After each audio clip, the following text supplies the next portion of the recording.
এই মাইয়াটা হইতেছে সেই মাইয়া যে মাইয়াটা কাবা করে সামনে গিয়ে কান্না করছিল। আর আমার মতো কিছু নিরীহ মানুষ মনে করছে হয়তো ভালো হয়ে গেছে, কিন্তু না ভাই, আমি তাকে বুঝতাম না কুত্তার লাইন যে কখনো সোজা হয় না। তার ঠিক কয়েকদিন পরে আবার মনে করো না উল্টা পাল্টা ড্রেস পরে নাচের ভিডিও করা শুরু করে দিছে। মানে পুটকি মারছো তো মারতে পুরো জেনারেশনে পুটকি মারে দিছো বাপ। मादर चोट के बच्चे।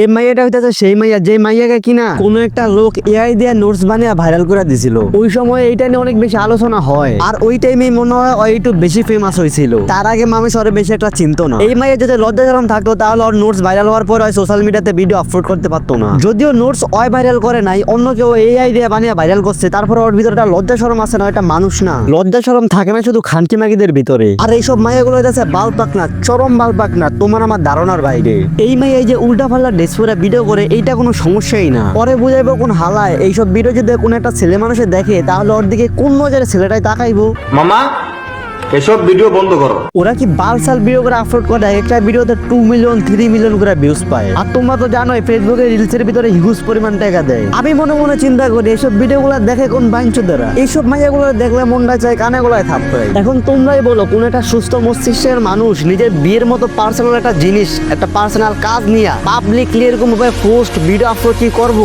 এই মাইয়া বিয়ালে যেমন ছবির ভিডিও আপলোড করা শুরু করছে। মনে হইতেছে কি ওই যে একটা কথা আছে না, নতুন মাঙ্গে বাল জ্বালালে বারবার দেখতে মন চায়, বারবার দেখতে মন চায়, আয়না দিয়ে দেখতে মন চায়, ওইটাই আজকের ভিডিওর এইটাই।